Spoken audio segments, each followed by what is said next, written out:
Hey, this is Mario from Earthless, and you're watching Dead Wax TV.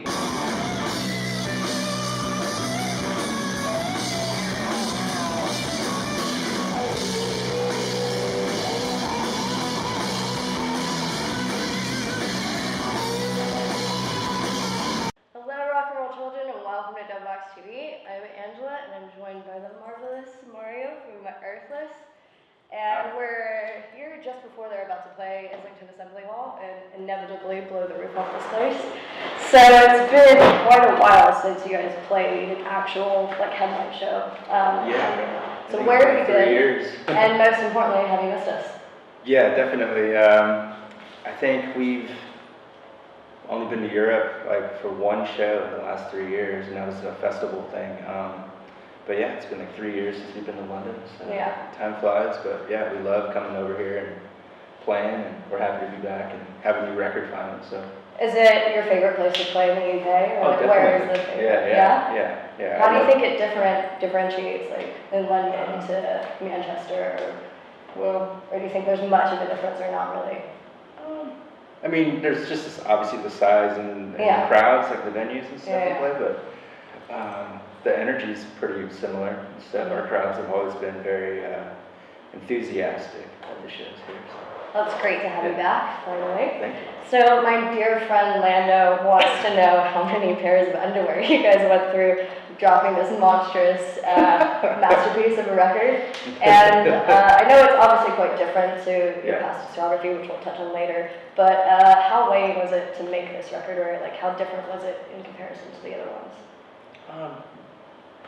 Really, it didn't really feel super different, but if I really look at everything we did, there's a lot of stuff that we haven't done before. We've never had to email riffs before and stuff, but this is the first time living kind of in different cities. So Isaiah lives about 9 hours north of us now, so we don't have the convenience or luxury to get in a room 2 or 3 times a week like we used to. That's the beauty of technology, really. Just so when it came time to really talk about doing this record, we just had to kind of be a little bit more organized and focused, and then we signed to Nuclear Blast. Yeah, amazing. Congratulations, by the way. Thank you. Awesome label. So then we had to really kind of kick it into overdrive and be all right, what are we going to do? How are we going to do it? What do we want to do? It all started from just a couple ideas that Isaiah had for more of a structured song, and just so we had something to work on when we got in the room. So he would come down maybe 3 days at a time, and we just kind of jam on a couple things, ideas, and that's where all these songs came from. Awesome. So what made you guys decide to add the element of vocals to Black Heaven? Was it something that was a fully fledged kind of idea, or did it just come to you when you were making the record? We just realized that the last record had a song that was about 30 minutes long.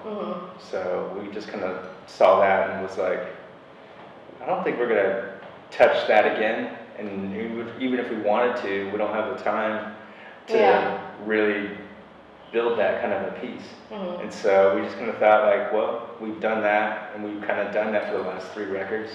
And we've always known that Isaiah could sing, so it was kind of for me personally, I was just let's bring out the secret weapon that's never, people have heard him sing a couple songs here and there, but not like this, So we thought we'd maybe have 2 songs with vocals, but after we started practicing more and stuff, we ended up with 4 somehow. So. Amazing. So the record is incredible. Congratulations on that. Thanks so much. I don't even know what my favorite song is because they're all fucking rad. But so what's your personal favorite way to listen to an album, your own album when it's done? Is it in the car or in the studio or headphones? And how did you know that this album was completed? At what stage were you okay, this is done? Well, it was recorded pretty quickly. It took a whole week to do everything in the studio, but the mixing part, or the mastering and mixing was the part that took the longest. So I'm kind of the one that does the repetitive listening over and over and over again. So that took a couple months actually to get everything to how I wanted to hear it. But once that was done, I have a pretty decent stereo at home that I like to listen to music on, and then but also really listening to stuff on like your computer or like your phone, because that's how people listen to music most so of the kind time. of get that different perspective. So if it sounds good, somewhat good on the computer, you'll be okay. But it's got to sound good in my car and at home for me personally. So I usually like reference like 5 different stereos. Go to a friend's house or something. Interesting. So I've got to I know ask. it sounds kind of tweaky, but you gotta. It's the final product has to be something you're happy with. Yeah, of course. I've got to ask about the infamous Bill Burr clip where he describes his personal account of the Earthless experience. Yeah. So do you remember him being at the show, or like how did that come about? Well, I didn't see him at the show before, but after we played, I actually met him that night because he's we have a mutual friend that he went with, but I didn't at all get the impression that it hit him that way. Yeah. And then like a month later, someone sent over that podcast. It's amazing. It's so funny. I love it. Yeah, that was seems like pretty such cool. A cool guy. Yeah, he was cool. Great sense of humor and great taste in music. And he's a drummer too, so he plays drums. Yeah. We were just talking about like a drum set, something related to like Led Zeppelin. What does he have? Do you know? Oh, he's a Ludwig guy. Yeah, I'm pretty sure. Okay. Yeah. Interesting. So I want to know how it feels for you to go from playing like high intensity punk with Off, special downs to Keith Morris because he's a G, to slipping back into the groove of playing with Earthless. Like, is it important to you to mess around with different styles? Yeah, I think for all of us, and Isaiah and myself mostly, we play in a bunch of different things and play with a lot of different people. I wouldn't say that we get sick of playing with each other. That's not it. We just get sick of doing one thing for too long at a time. That we just like have so many different tastes and ways to play. I mean, like I grew up on punk and hardcore and stuff like that. But and it's really fun to play that kind of music. And, but then this is kind of what I think we grew up on, like classic rock. The psychedelic stuff. And that's the beauty of being in a band. Like, you get to do, there are no rules, you get to do what you want. Just put it out there and hope that people will enjoy it. Yeah, but one of my, favorite things as a drummer is being able to play different types of music and jump in with, sitting with people in bands and stuff. So that's, I think it's pretty important as a musician to be open-minded to a lot of different stuff. Yeah, definitely. And, it doesn't hurt to have those opportunities, and stuff, so. Awesome. Yeah. So I gotta ask as well, Sudden End is probably one of my favorites on the record. Like I said, I don't know what my favorite is yet, but I love all of them. But apparently it's about suicide, and I know Isaiah said that the riff was written the day before Chris Cornell passed. But I wanted to clear up whether like the whole song idea was kind of written before that, or if it drew inspiration from his son. I think it was. I'm pretty sure it was just. It happened to be a coincidence that, unfortunately, that happened to Chris. But it was inspired by a TV Netflix show that 13 Reasons Why or something. Which I haven't personally seen the show. I haven't either. But that's what Isaiah got the main influence from, inspiration from. So Cool. So continuing in line with the darker theme, in the past people have been buried with items that they would want to take with them to the afterlife. So what 3 items would you want buried with you to take with you to the afterlife? Okay, I gotta think quick. Take your time. It's all good. I guess maybe a couple things for my kids. Maybe a sense of cheesy, like a drumstick or something, or like, I don't know, just something fancy. Do they play as well? No. Why not? You should get them on it, man. I play as well, so just both of them are like. They don't not play, but I don't like. I'm not pushy. But they like music, so that's good. That's good. What kind of music do they listen to? Do they like your music? Well, or are they like, turn that off? My daughter likes classic rock stuff. Okay. Yeah, she's fairly, Zeppelin and Rolling Stones. Raising them right. So my son's a little too young to know music yet, but I know he likes it. So he moves, so that's a good sign. Hey, getting into a lighter mood. If you had like an 80s cop TV show, what funky ass song would be your theme song? Oh man. Well, the only shows I can really think of right off the bat is Chips, but I think that's more of a '70s thing. But then there's like Knight Rider. Yeah. The dude That theme song's in the car. Yeah. Yeah. So, what else is there? I can't think of. But what song would be your theme song? Oh man. I'm the worst at that. Something with like slap bass or something. Yeah, it just reminds me of Seinfeld or something. Yeah. Oh, such a great show. We might have to come back to that one. Alright. I'll give you a breather on that one. Yeah. So I always wake up with a song stuck in my head, and today it was Sail Away by Deep Purple. If you could have one song only to kind of get you outside of bed and kickstart your day, what would it be? So kind of like another theme song question.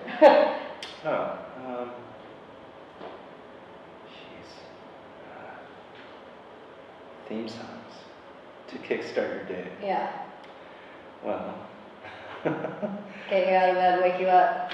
I'm just gonna say something by James Brown. Okay. Yeah, just because cool. it's like, it's just funky and it's just kind of like energetic. Yeah, I would love to have an alarm clock that just started. Yeah, and with him there's like a really wide range of songs that are very like, just pep up, Yeah, definitely. It's a good choice. So we've got bands like Sacramonte, Radio Moscow, Joy, and Harsh Toke exploding out of San Diego with great tunes. And it seems to be Black Heaven and a nudge, wink, wink, kind of a creative abyss for new ball-busting music right now. So how much of your influence as a drummer do you attribute to San Diego and the aforementioned bands, and how much do you think they kind of take from you? Well, I mean, I definitely think we've been an influence on them. Like for Sacramonte, for instance, the guitar player and singer Isaiah used to teach guitar. Yeah, I was just talking about that with him. So I remember giving him a ride. He was like 16, taking him to LA to go to a show with us. You know what I mean? But we had a record store for a while. Mike, the bass player, and myself, that we did, and it was really small. And we just carried the stuff that we were inspired by to start the band, which it's a lot of obscure kind of stuff, but it's all over the place, like obscure soul and funk or psych stuff and metal, and, you name it. So it kind of became a hub for musicians to come in and kind of dig a little bit deeper into, buying records and checking out music, because the reason we started it was because all the stores in our city would carry maybe one or two titles of this obscure thing that we were after, and if one of us got it, that was the only time we'd see it at the store, and then you'd have to And if it breaks, you're fucked. or we just had to mail order it or something. It was hard to find, So we just thought if we could carry this in a little bit in excess, get like 10 copies of this record or something like that and share it with people, that maybe something could kind of build or something, you know what I mean? Just spreading the music. And I think it kind of worked. There's all these bands there that kind of have this thing going on, and it's cool to see. Yeah, it's really cool. And we're all pretty good friends, and I mean, it's weird to think that sometimes we'll hang out at someone's place and there'll be people from 5 or 6 different bands will just be jamming. And, so much talent. Yeah, so it's kind of cool to think of it in that sense. So going back to what you said about the record shop, what kind of record is your baby? You would never let anyone take away from you, or you would be buried with. There's a few of them, but there's definitely records by the band Can. It's a German kind of a krautrock band. That's definitely But you're excited for the Roadburn shows. Yeah, for sure. That is all-time favorite, of mine, because there's so much stuff in their catalog that's you can just check out, and even stuff that I didn't like for a long time, checking it out a couple years later, I'm just okay, now let's see what they're doing, It's fun to do that, so. Awesome. So you're quite a straight playing drummer, and I'd love to know how you see your function in Earthless, which has been to provide the stability and backbone in jams and instigate improvs. But I want to know how you think that your style of playing has changed, especially with this album being more of a song-based album. Well, definitely for example, Gifted by the Wind or Sudden End, those are real songs, and they don't really call for overplaying, you know, like, so my main inspiration for those songs is to try to make them feel good, you know what I mean? So how would I want to hear that song when I hear those guitar parts going? You know, I just want to, like, you know, like, get into it, you know what I mean? Like, you want to move, you know? I don't want to hear someone trying to do a drum solo over all this stuff, so to me it's more important just to be, try to be tasteful and make the music feel good and help the song tell its, I guess, story or something, you know? Like Sudden End is a very straightforward song as far as drums go. And, but I think that's how it should be, so let the vocals and guitar be the main thing, you know? But live it's obviously a different kind of thing where sometimes I'm kind of the controller of stuff, you know what I mean? So if I speed up or slow down, you know, they're gonna follow me. But then if I don't, you know, hear Isaiah being finished with his, you know, soloing and stuff, like, because he's also kind of telling a story as well. I'll just kind of keep going until I see him look at me or something, you know. So Awesome. So last question. Speaking in regards to, I think, Andy Sloan, who did the artwork for the album, Isaiah had a great quote, which was, "Eyes are the door to the soul and universe, and music is a vehicle to get you tapped into your higher self and the universe." So what new visual art and, like, tasty audible songs have helped you tap into your higher self? Oh man, well, I'm trying to think. I might not be answering the question I'm right. putting you on the spot so much. I'm trying to think that, like, in regards to this record specifically, because the music was done first, then we had to name the song titles. It's always the last thing, just naming the songs, because we always have these, like, working titles forever. But then we had to think about, okay, what are we going to do for a cover, you know what I mean, the art. And I had tried working with someone else previously on a couple ideas, and they turned out not at all what I envisioned. So, you know, it was all colorful and very bright and stuff, and so I knew right away, like, it's just got to be, like, black and white. You know, I had the title. I absolutely love it. Like, I think it suits the record and the feel of the record so much, and even, like, the little detail of the stars. Like, you guys, I love it. It's awesome. Oh, thank you. But so we found Andy through Instagram, oddly enough, you know. Did you find them through Instagram? Mike had him first. Mike told me about him, and he was just like, "Oh yeah, you should follow this guy." And this was way before the record was even recorded. So we were just, like, you know, checking his stuff out. We thought maybe we'd get him to do a T-shirt sometime. And then after the first ideas kind of fell through, we were, like, really pressed for time, and I was like, "Oh man, let's hit up Andy, maybe see if he's down, try at least or something." And we already kind of knew he did like the skulls, like, kind of like crazy like that. So we just added the idea of kind of having more of the desert surrounding, like when we were out in the studio in Joshua Tree. So, like, all those roots and the trees that are like that out there. And then I had taken a photo of the bass guitar, like, in the ground when we were out there, and I was like, oh, like, I think you could, like, put that in there. And then we were out, we stayed at this house out there, and every night after recording, the stars in the desert are just, like, totally out of this world.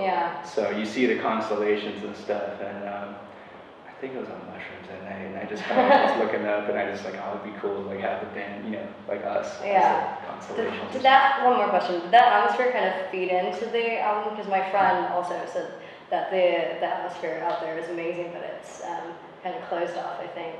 You can't just go and check it out. But I mean, we had the songs before. But I think being out there even just added to the visual aspect of it.